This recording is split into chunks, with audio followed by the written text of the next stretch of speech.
Hi, my name is Leah Castillo, and I'm going to be presenting on modern fantasy today. And the book that I've chosen is called Beyonders: The World Without Heroes, or A World Without Heroes. It's by Brandon Mull, and I'm sorry, I know there's a glare on there. Hopefully, you can see that. But if you're not familiar with Brandon Mull, he is actually also the author of the Fablehaven series. So if you're familiar with Fablehaven, if you're a fan of Fablehaven, you might be interested in the Beyonders. I'd say it's a little bit um, a higher reading level than the Fablehaven series, but definitely that's another great modern fantasy too. This book I would say would be appropriate for not younger than maybe 10 years old, a mature 10-year-old, just because it's a long book. It's 454 pages, and even though it sounds like a lot, it's actually there's not a whole lot of words per page. It's kind of spread out pretty good, but it's it's still quite a read, and it deals with some mature themes. I mean, there's fighting, like sword fighting, and there's deaths and stuff like that. So uh, definitely would want to consider the age of the child and maturity of the child, but the main characters are 13 years old, so it does fall into children's literature, but it's kind of on the cusp of young adult literature. It's about a boy named Jason who's 13 years old. He lives in Colorado. He's a normal boy who uh, he actually has a part-time job at the zoo, and he uh, thinks he hears music one day, and he thinks maybe he's going crazy because he'd hit his head really hard at baseball, the batting cages when he was practicing. So he thinks maybe he had a concussion. So he's leaning into the hippo tank, and he falls over and he gets swallowed by the hippo, but he ends up in another land. And he's not the only one who's there. From his world, he meets a girl named Rachel, who's also 13 years old, and she had been at Arches National Park with her parents, and she had gone through like just this arch rock formation, chasing a butterfly, and she found herself in this different world also. They meet up eventually. They don't come at the same. They come at the same time, but not in the same place. So they each have some different experiences that lead up to them meeting each other. And this new world that they find themselves in is called Lyrian. And the the setting it's more kind of like a Middle Ages type of world when you think of it. I mean, there's not like electricity and like that, but it's like a Middle Ages fantasy sort of um, setting. And it has kings and there's wizards, and this world is actually pretty much tormented by this tyrannical wizard emperor named Maldor. And everyone is not happy with his reign, but this people have kind of lost hope, and that's why it's referred to it as a world without heroes. But Jason and Rachel are soon put on a quest to find the syllables for a magic word that, once put together, can actually undo Maldor if it's uttered in his presence.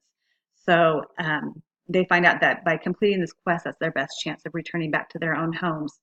So it definitely meets the criteria of modern fantasy. It's something that cannot happen in real life, but it does start out in the real world. And it also meets the criteria of being high fantasy because it has a noble theme and with heroic characters, and they embark on a quest. The action in the story remains consistent with the framework, so it has great consistency, and it's a wonderful example of suspended belief because uh, it has constant. Um, well, the characters are making kind of relating this new world to their world, so you're kind of reminded. It's not like they just fall into this world and then they aren't who they were. You're kind of reminded of their differences and where they're coming from, and they use their own skills and refer to things and try and teach people about their world too. An example is Jason, he finds himself in a duel and he gets to choose the weapons, and he's not a sword fighter, so he actually chooses billiard balls, and because he was a great pitcher, so he figures that's his best chance for survival. So there's great things like that that keep that suspended belief, and you're reminded of where they actually came from, and that this is a fantasy world to them, though. Um, there's great detail and diversity in the book. It's this kingdom, but it has many different uh, lands, and actually several different kingdoms where there's different characters and different very diverse settings, and there's people who are actually created by wizards, so they have really unique qualities, physical qualities, and that make them different. That they were created for certain purposes and stuff like that, and they're settings that match. There's like there's desert, but there's also really dangerous swamps and jungles, and it keeps it really interesting. There's a lot of action in the book, and it really enhances the fantasy experience of the book. It has a wonderful theme. That's probably my favorite part. It has a wonderful theme for young people of um, that heroes are needed, but the heroes are not about people who have special powers. They're about people who have good good good integrity and good personal character, and that integrity which these people on Lyrian had just seemed to lose. They've lost their integrity, and so that quality in Jason and Rachel makes them valuable and makes people look to them. It makes them leaders, and it shows that when there's no heroes, then people tend to lose faith in themselves, and when that happens, then it's easier for the evil to take over in the land.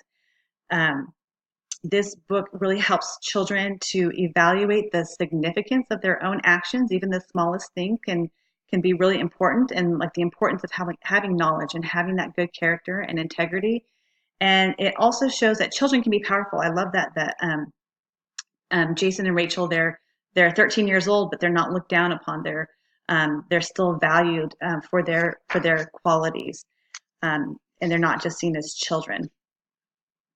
So I'm just going to read a couple quotes from the book.